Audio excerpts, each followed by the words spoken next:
तो क्या ऐसा नहीं है कि चंद दिन पहले तक ये जो 200 यूनिट इस्तेमाल करने वाले हैं ये प्रोटेक्टेड सार्फिन की लिस्ट में शामिल थे, जिनको एक फैसले के तहत 4 रुपए 10 पैसे फी यूनिट इनके यूनिट्स में इजाफा किया गया, जो कि जाहिर है अभी तक के फैसले के मुताबिक फॉरएवर किया गया है, और उस फॉरएवर में से 3 महीने का सिर्फ रिलीफ दिया गया है।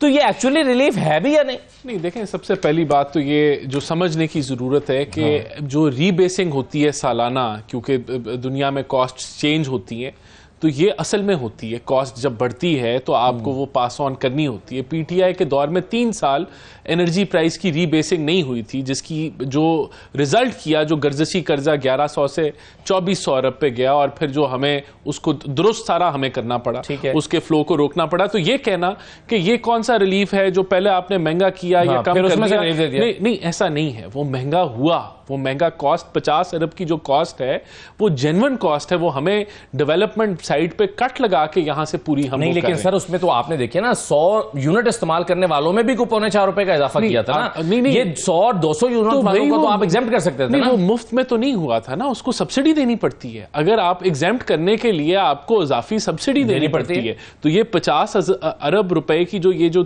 3 महीने जो इसका इतलाक नहीं हो रहा, 50 अरब उसकी कॉस्ट है, और जो प्रोटेक्टेड सार्फिन की जो कॉस्ट है वो 400 अरब से भी ज्यादा है। तो ये ऐसा नहीं है कि ये कॉस्ट कोई अब अनरियल थी कि पहले बढ़ाया कम किया, इसकी 50 अरब की आपको कीमत अदा करनी पड़ेगी। नहीं, तो यूं हम कह सकते हैं ना कि आपने बुनियादी तौर पर जो 200 यूनिट तक इस्तेमाल करने वाले सार्फिन हैं, खाली 200 नहीं है, इससे इजाफी भी हैं, ये इजाफी भी हैं, चलिए इजाफी भी हैं, जो 3 माह की सब्सिडी है, ताकि इसमें जो रीबेसिंग का इफेक्ट है वो खत्म हो गया। वो 4 से 7 रुपए की बात करते हैं। तो क्या ये कहना दुरुस्त होगा कि इनके लिए आपने जो बिजली महंगी की थी उसको आपने 3 महीने के लिए मौखर कर दिया है, यानी महंगे होने का इतलाक 3 महीने बाद होगा? मौखर नहीं किया। देखें, उसकी कॉस्ट तो आज एक दिन की कॉस्ट है, उसकी कीमत है, वो मुफ्त नहीं है। नहीं, देखें, मेरी सबसे पहली बात तो या तो ये इसकी कोई कॉस्ट ना होती ना, तो हमने मुखर कर दिया कि वो कॉस्ट तो जब आपने वादा किया था कि 200 यूनिट तक इस्तेमाल करने वालों को फ्री बिजली मिलेगी, तो कॉस्ट तो उसकी तब भी थी। हमने नहीं किया था ये 200 यूनिट तक। देखें, नहीं, हमारे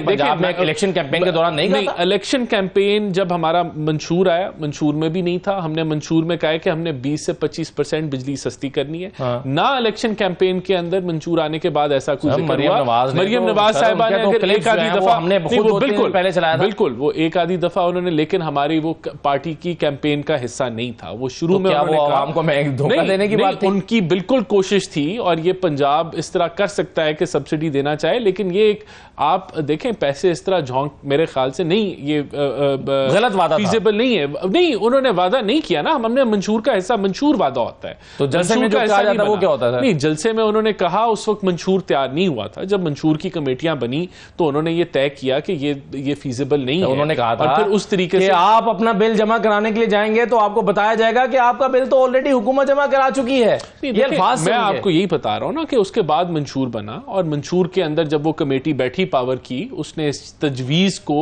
इंडोर्स नहीं किया। उन्होंने पंजाब हुकूमत के हवाले से बात किया, लेकिन बाद में ये चीज हमारे मंशूर का हिस्सा नहीं बनी। सही, और हमने इसे नल एंड वॉइड समझा जाए उसको, बिल्कुल। और मंशूर उसके बाद जब हमारी जितनी भी कैंपेन थी, इसका तज़किरा हमने नहीं किया। इस बुनियाद पे हमने इलेक्शन नहीं लड़ा कि हम बिजली जो है वो 200 यूनिट फ्री करेंगे। ये हमारा इलेक्शन कैंपेन का नारा नहीं था मंशूर आने के बाद में। सही है, चलिए नदीम कुरैशी साहब, जरा मैं समझता हूं इसको अप्रिशिएट करना चाहिए कि आज अगर हमने 4 से 7 रुपए बिजली प्राइम मिनिस्टर ने कम किए, तो वो ये देखते हुए किए कि एक आम आदमी नहीं, देखिए, या तो वो कॉस्ट, आप ऐसे कह रहे हैं कि ये कॉस्ट थी नहीं, ये कोई मुफ्त से ये कर रहे हैं हम लोग, लेकिन ये अकाउंटेंसी का नहीं, इसकी कॉस्ट है। आज से चंद 50 अरब की सब्सिडी कौम अदा कर रही है। आज से चंद हफ्ते पहले जब 200 यूनिट तक इस्तेमाल करने वाले बिल दे रहे थे, वो 4 रुपए 10 पैसे कम दे रहे थे ना, तो वो कॉस्ट तो तब भी थी, लेकिन उन सार्फिन पर तो नहीं था। तब वो आपने उनकी कॉस्ट पहले उनको बिल बढ़ाया, नहीं, उसके बाद आज उनको रिलीफ दे दिया 3 महीने के लिए। अब आप देखें इसको, फिर इसको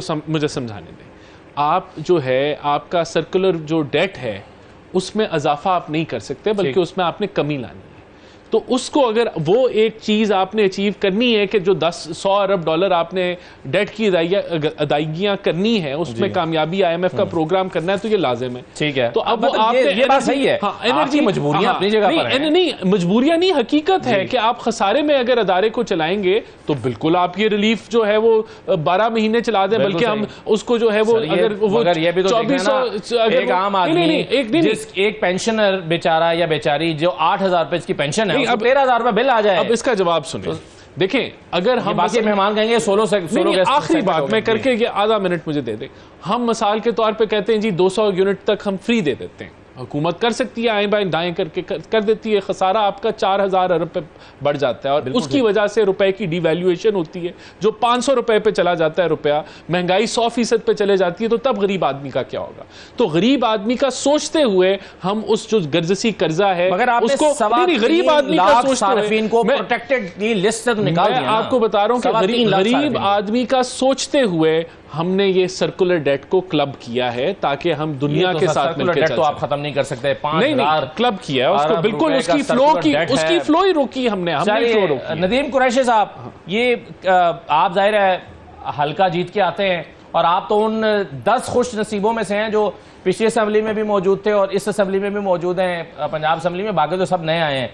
तो आप जब लोगों के पास जाते हैं तो वो इसको, वो जो 4 रुपए का इजाफा है या आज क्या रिलीफ है, इसको कैसे देख रहे हैं? बिस्मिल्लाह रहमान रहीम। बहुत शुक्रिया असद भाई। देखिए, एक तो बड़ी अल्लाह की करम नवाजी ये है कि लोगों के पास अब सिर्फ हम ही जा सकते हैं, हुक्मरान नहीं जा सकते। मैं इसको अल्लाह की करम नवाजी कहूंगा। राना एहसान साहब छोटे भाइयों की तरह से हैं, बड़े पढ़े लिखे शानदार नौजवान हैं, लेकिन सर ये भी उन पर भी तो अल्लाह की करम नवाजी है कि उनको आवाम के पास जाने की जरूरत ही नहीं है। नहीं, हम रोज आवाम के पास जाते हैं, रोज बिल्कुल बिल्कुल। इसको अल्लाह की करम नवाजी समझें या अल्लाह का इम्तहान समझें। देखिए, मैं आपसे गुजारिश कर दूं, आज राना एहसान साहब को यह कहना पड़ गया कि मरियम नवाज साहबा ने अपने जलसों में, और एक जलसे में नहीं कई जलसों में, जो फरमाया था कि जब कोई तुम्हारे घर बिजली का बिल लेकर आए तो उसे पूछो वोट तुम लोगे या बिजली का बिल लेगा। मतलब वो ये कहना चाहती थी कि बिजली के बिल इतने ज्यादा हो गए हैं, गैस के बिल इतने ज्यादा हो गए हैं कि अब अगर कोई शख्स वोट मांगने आएगा उसको बिजली का बिल दिखाना है। आज राना साहब ने क्लोज कर दिया सारा चैप्टर कि जी मरियम नवाज साहबा ने तो इंतखाबी बात की थी, मंशूर की बात नहीं की थी। अब आइंदा से PMLN के जलसे में जो लोग जाएंगे उन्हें मंशूर बुक भी फराहम की जाएगी कि वो देखें कि उनका लीडर तकरीर कर रहा है, वो मंशूर के मुताबिक है, ये मंशूर से हटके है। देखिए, मैं गुजारिश करूँ, ये बुनियादी तौर पे एक बंदर के पास, देहात की एक पंचायत चली गई थी, मन की बंदर के पास एक रोटी थी, उसके पास 2 लोग चले गए उसके पास कि जी हमारी रोटी की तरतीब बना दें, ये किसके हिस्से में आएगी। वो बंदर ने एक एक लुकमा खा के उसे कहा तुम्हारा हिस्सा इतना बनता है, तुम्हारा हिस्सा इतना बनता है। आखिर में उसने ये किया, वो तमाम रोटी खुद हड़प कर गया और वो दोनों साहबान जो पंचायत के लिए गए थे, जिन्होंने उसके ऊपर सालिस मुकर्रर किया था, वो भूखे लौटे। और मैं आपको गुजारिश कर दूं, आज पाकिस्तान की आवाम जो कुछ देख रही है, माजी में लोग इसका तसव्वुर भी नहीं कर सकते थे। मुझे तो एज ए पॉलिटिकल वर्कर ये लगता है कि आज के हुक्मरान लोगों से 8 फरवरी के इंतखाब का इंतकाम ले रहे हैं।